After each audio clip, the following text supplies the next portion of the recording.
your life as a game, the game of your life and how to play it, or how to win it. First, I need to know: nobody hears the background music, do we? So if you hear the background music, you can give me a thumbs up. If you don't, you can just throw a thumbs down. You just pop that into the chat box. Pop that into the chat box or the questions or whichever one it allows you to do. So I'm going to assume that you. Let's see, chat. Everyone. Hey there. All right, so this is how I'm going to know that you're here. Respond to me via chat. This makes me know that you're alive and we're together. We're going to be talking about, though, how to turn your goals into a game, how to gamify life, how to gamify your business, how to gamify really almost anything. So there are a few key things that we're going to talk about in terms of this. Let's go ahead and get to it, shall we? I had this thought. It occurred to me not too long ago. What would happen if we could turn your goals into a game? I was walking down my beach sidewalk, which is where a lot of my novel thoughts occur to me. And I was in the midst of my 10-day book writing journey with a group of other people they're trying to become authors for the first time, and trying to use ChatGPT to do that. And I'd started one book, and then it just didn't feel like right. And then I'd started another book, and it didn't.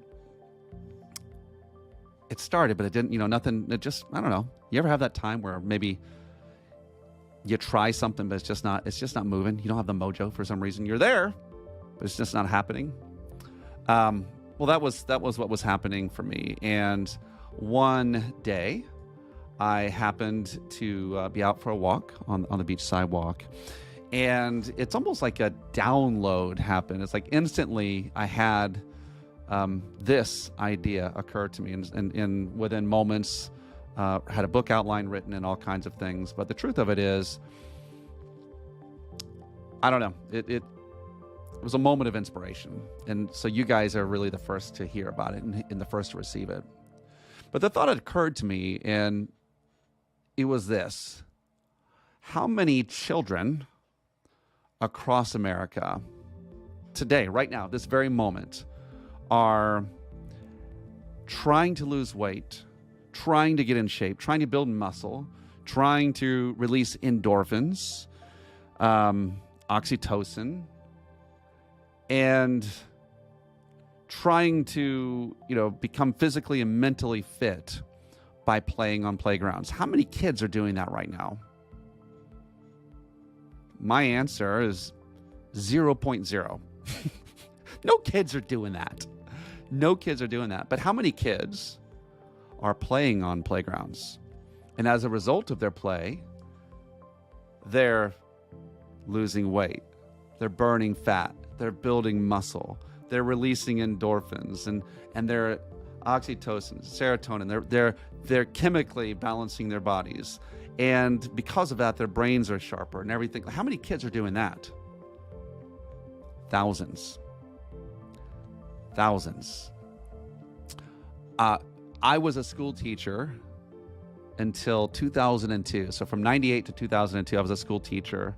And I found that if I could make things fun, the kids would learn. If I just spouted off information, maybe like I'm doing right now, hit and miss. Walt Disney said, I would rather entertain and hope that somebody learns something than I would to teach someone something and hope that they were entertained. There was a quote, you guys have all heard it from me before, and the quote that I saw in the library was like, if you want your children to read more, you should learn to make it taste more like candy and less like medicine. And guys, haven't we all, at one time or another, tried to build something in our life where it felt like you're going against the grain of your identity, or it felt like you almost had to like dislike yourself to do it? It felt like you were eating medicine and not candy. And my question to you is, what if work could be more like play? What if the two were united? What if we could make a game out of life? What if we could make a game out of what our work is, what we're trying, not work like the place you show up and punch the clock and get money for, but what if we could make our work a game? What would happen as a byproduct as opposed to the goal? Very first thing is I would say is decide on a destination. Decide on a destination. So for you guys, this is your vision, right? This is what you want to get accomplished. It's your goal. It's your dream. Maybe you want a net worth of $100,000. Maybe you want to have 10 properties under management. Maybe you want to have 3, we'll call them dogs, on your team, right? Whatever it is, maybe it's advancement, whatever it is. Like, we all have like a next level, a next stage if we want to, and we have to decide on a destination. Well, Donnie, can I pick 2 or 3 or 4 or 5? And I would say you can, but the more you pick, the more you spread out your momentum. Okay? And so the less we're dividing by, the more momentum we can get. And so I'll leave it at that. So decide on the destination. All of you guys have vision boards. That's great. That's awesome. But we have to do that. That's a part of any game, right? If you're playing Monopoly, well, I guess the game board has a finish line where you collect $200, but you get the idea. We want a place to where we know when we've arrived. What is it? Next, I would say, well, actually, before we define the moves, I would actually choose your game piece. And I don't have them showing up here. But do you guys ever play Monopoly, right? And I don't know. Like, here, actually, I want to know this. What was your go-to game piece in Monopoly? What were you, right? There was the dog, there was the shoe, there was the hat, there was the car. Maybe there's something else. I can't remember. Text me right now. I want to know, text or question at Q&A. What was your game piece when you played Monopoly? Peace in my world is like, it is what is the identity? What do you feel like? What do you feel attached to? What do you like being when you're doing what you're doing? I've been reading and listening to podcasts by a guy named Jesse Cole. And Jesse Cole is known as the Yellow Tux guy. You guys have all, I think, seen books. You've seen me recommend stuff of his. If you haven't, stick around long enough, you will.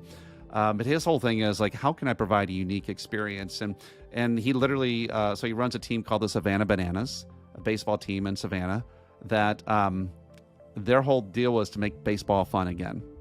And so they have like this sideshow circus of all of the stuff that's happening, and there happens to also be a baseball game there. And the guy who leads it all is a guy named Jesse Cole.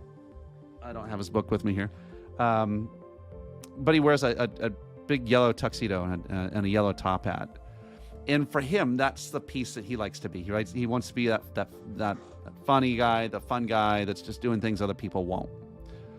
Some people, we've talked about this, like when we look at that identity from your, you can go from a personality test. Some of these things are chosen, right? I've got a couple that I'm living into right now, which is I'm looking at like these things on my vision board: the fearless inventor, the generous artist, and actually on my other one is the bold promoter. And that's the reason why I'm reading all of Jesse's stuff again right now. It's because I really want to stir in me like that part of my identity, the bold promoter. And so choosing the game piece that you're going to be is important. Okay. Beyond that, I would say defining the moves. Right? What are the moves that get you from where you're at to where that is? Like, and what I would say is what are all of the ways that could be accomplished, right? And so let's just say, we're all of us, everyone on here is familiar with selling. Maybe like some ways might be I might get, well, I'm writing in pink. I might get leads. I might have program A, program B, program C. I might have I might do referral, or warm market. I might do social media. So those are like overall strategies that you can imagine that I might have. And the question is what are the moves within each one? And so it's just listing out all of the ways, right, that each of these could occur. Like, maybe this lead, this program, and then we automate this, and then we do that, and then I reach out, and then it's like just listing out. Or maybe it's this program. Here's what I would say with referrals, and here's my list. And so I think just like defining, and you can see I'm putting on these little dots here as though it was a move. So the idea is that like we have to first off say there are multiple ways of getting to where I want to get to. Okay? Maybe it's with family, or maybe it's with fitness, or maybe it's like again, think about the kids on the playground. They're getting something good almost by accident. And so what I want to look at is like, how can we get what you want and make it just a byproduct of playing the game? Almost making it into, I don't want to say accident. You get where I'm coming from. All right. So define the moves, right? After you know the moves, though, that is not enough, my friend, because I say, define your super moves, right? All right, you're Mario, right? Along comes a mushroom. Now you're not just Mario, you're Super Mario. You can break bricks and stuff, right? Oop, there's a flower. Now you're throwing fireballs. So my question is that when you're looking at what you have, what are your super moves? What are the things that you are really, really, really good at, right? What are the things that actually are, it makes you unique? When we're doing anything, we've got to know how to play as ourselves and how to take advantage of that. I remember when I was a real estate, the only sales career that I absolutely did not succeed at. I mean, I got a few sales. I wasn't the worst, but I definitely was not on the upper end of the people I was around. I remember showing up like all cocky. I had left a job as a B2B wireless salesperson for a company called Altel. And I left that and I started selling real estate because it's easy. Anyone could sell this. Come on. If I could sell phones, I could sell this. And I sat down and I didn't know what to do, honestly. And there was a woman that was, in my judgment, about as smart as a box of rocks. Her name was Devonda Smith. And in my mind, I'm like, we're not even in the same league. Oh, I'm so smart. I'm so whatever. One of the things that she said she would do is she's like, I can't remember if it was call me, but basically anyone that she worked with, she would make cupcakes. She would bake for them.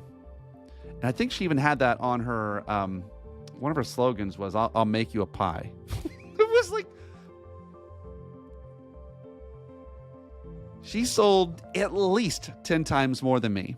Funny enough, I think as I was about to leave 6 months into my failed career, she went and she ran for mayor. Now she lost, but because again, I think her slogan was still bake them a pie. There was some her whole thing was I'll make you something. I'll bake you something. That was her competitive advantage, and she blew me away. That's what I'm talking about. There was a guy that I worked with a couple of years ago. Actually, I worked with him all the way up until not too long ago. His name was John. And John, last name was Wetmore.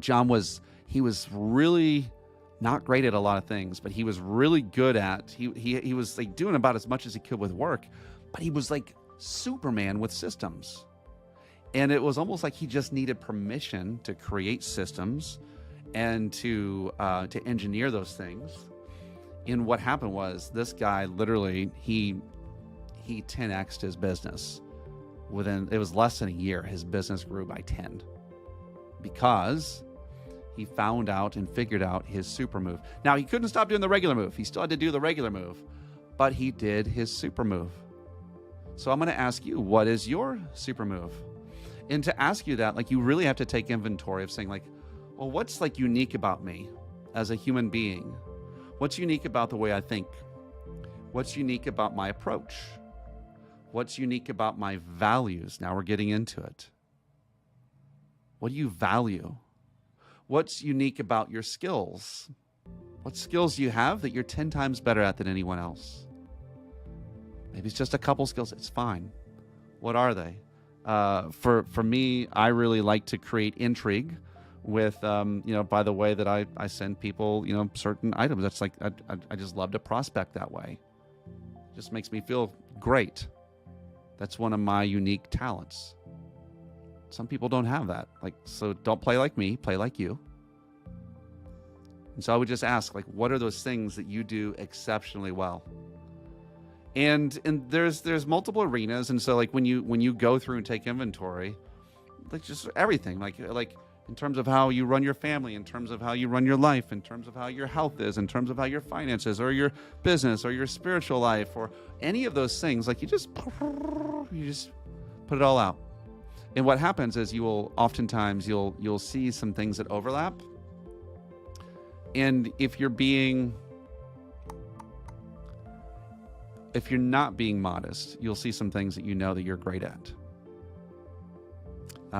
So we need to know your super moves, okay? That I think is going to be key. Next, we need to track your score. Now, that's what we've been doing. We've been doing we've been following that daily tracking. Did you win today? Did you lose today? Whatever, right? We have created a scenario to where you're tracking, right? You want to know, did I do the thing? Do you want to be able to remind yourself you're a winner? You want to be able to remind yourself, right, that you're making progress. So tracking your moves. A couple of final parts of that is, I would say, having a goal period. Now, so we've done that. We've done the 12-week period. We've done the 1 week period. We got the daily period. It's like sometimes all the way down to maybe the time where you're on, maybe your stage time or your on time, maybe it's only an hour a day. You can win in only an hour a day. An hour of focused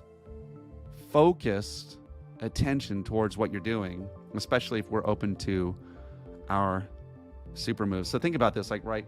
Football, you have quarters. Soccer, I think you have 3 periods. College basketball, there's halftime, right? You have the thing that splits it in half. And so the idea is that we want to be able to have time to adjust. So we've been doing the daily thing. But there's other ways of doing it, my friend. What is reasonable? And I would say that the question we want to look at is what's a reasonable, sustainable length of time for our activity, right? If we can do this for an hour, that's your goal, that's your period, right? That's your game period.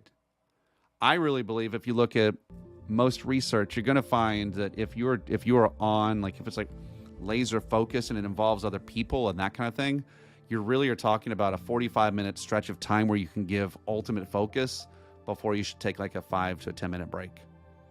So you can do lots of research on the Pomodoro technique if you want to. Now, all of these things, guys, so far, all reach into the elements of flow, right? Elements of flow. It has you have a defined goal of something that you want. You have immediate feedback of win and loss. It's not too hard, but it's not too easy. We have a time definition, and you're in control over what's happening. Those are some of those things. And then once that happens, we get put into a place to where we are almost in an effortless place. And so thinking about that, this is all congruent with the science of flow. The final thing I would say is finding a way to remind yourself that you're having fun. Right? If you've played sports, I know a lot of you guys have. If you play sports, you know that it's not always you're yeah, this is fun, but it's it feels like concentration, right? It feels like willing something to happen. And the interesting thing is if you want to find people who typically have longevity in their careers, you find people who are simultaneously able to focus with their will, but also keep it light. Like, I'm serious, but I'm not taking myself too seriously, right? Like, I'm on, but I'm having fun too. Joke around, play around, find ways to lighten the mood, find ways to remind yourself of, like, here I am, and I'm having fun. This is what fun looks like. And if your work doesn't show your children what fun looks like, you're doing the wrong thing, or you're doing it the wrong way. So how can we make our work and fun align? There's a poem, and I always say this, and it is the Master of the Art of Living. And I'm going to go into game boards here in a second, and I actually want to invite you guys to participate. But there's a poem by James Michener, I think is the guy they credited with it.